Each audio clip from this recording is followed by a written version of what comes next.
Hi, my name is Ed Griffin, and it's my privilege to be able to introduce to you a most unusual program. We're going to be hearing a voice from the past. The man you're going to hear is Dan Smoot. And back in the late 50s and early 60s, Mr. Smoot had a most popular television program. And he was watched by millions of Americans who appreciated his deep understanding of traditional American values and family values. And much of his analysis was controversial at the time. But with the unfolding years, we have seen that his predictions and his analysis were right on target. And so today, what he had to say back then really is a most current interpretation of what is going on under our very noses. And so it's an honor now to be able to present to you Mr. Dan Smoot. Constitution of the United States. We cannot reestablish constitutional government and restore our free republic until a decisive number of Americans understand the Constitution and use it as a guide to political action.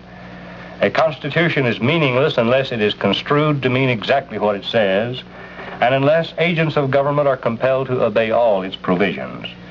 You cannot depend on politicians to tell you whether they violate the Constitution. They all say they respect and obey it. You cannot depend on any agent of government to tell you what your Constitution means. You must read it yourself to find out.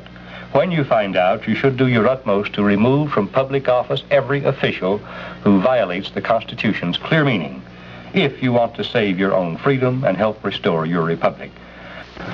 The Constitution delegates the major powers of the federal government to Congress. The Constitution provides for a Supreme Court, specifying and limiting its original jurisdiction, giving Congress absolute authority to control, limit, or abolish the court's appellate jurisdiction. Federal courts are given no authority over any state laws. The first article of the Constitution begins, "All legislative powers herein granted." This means that the federal government cannot legally exercise any power not clearly granted in the Constitution. The 52-word preamble includes promotion of the general welfare among the broad purposes for which the Constitution was ordained, but the preamble is not a grant of power. James Madison delivered a speech on this subject to the first United States Congress. Quote, "If Congress can apply money indefinitely to the general welfare and are the sole and supreme judges of the general welfare, they may take the care of religion into their own hands. They may establish teachers in every state, county, and parish, and may pay them out of the public treasury. They may take into their own hands the education of children, establishing in like manner schools throughout the Union. They may undertake the regulation of all roads other than post roads. In short, everything from the highest object of state legislation down to the most minute object of policy would be thrown under the power of Congress. For every object I have mentioned would admit the application of money and might be called, if Congress pleased, provisions for the general welfare."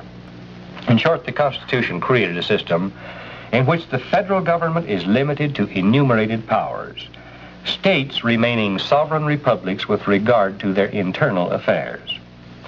In such a system, state governments, which can be controlled by local citizens, have elastic, unspecified power to experiment with social reform legislation which may seem to be required.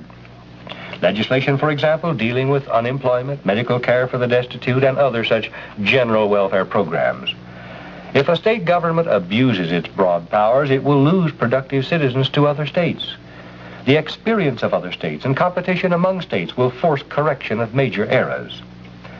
If the federal government is given broad general powers to experiment with social reform legislation and to intervene in private and state affairs, the stupidities of the general bureaucracy can be imposed on the whole population uniformly, leaving no place for oppressed citizens to seek refuge, no competition to force correction or even admission of error, no competitive example anywhere to prove that freedom works better than bureaucratic planning.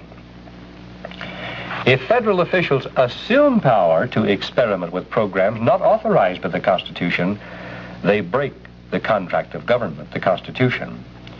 When, for any cause, however popular, for any need, however great, for any emergency, however dire, federal officials violate the binding contract of the Constitution, nothing is left to fend off tyranny.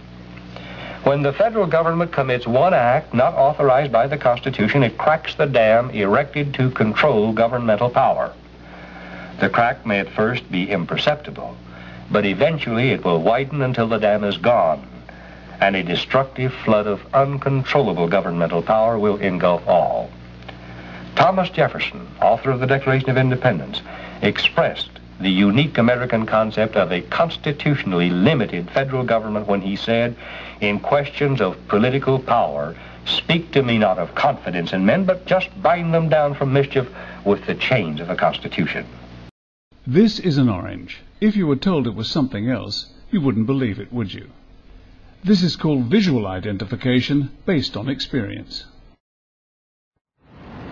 This building is about to be destroyed in what is called a controlled demolition.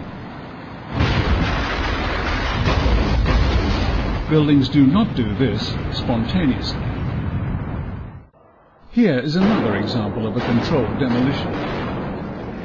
The initial charges are spaced about 1 second apart, and you can see that each section begins falling separately.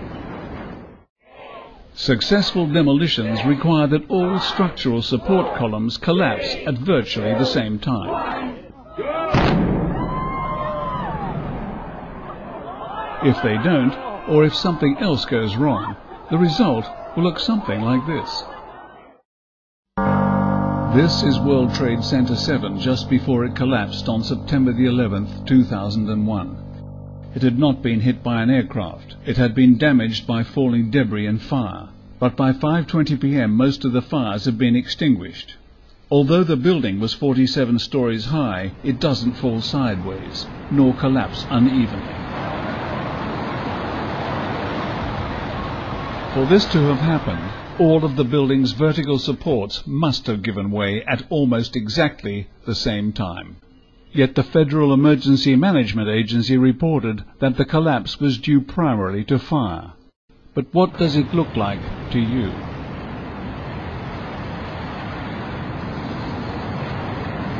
As at July 2007, there is no final report on the collapse of World Trade Center 7, but the National Institute of Standards and Technology still rules out a controlled demolition. So the question is, do you believe what you can see with your own eyes, or do you believe what you are told?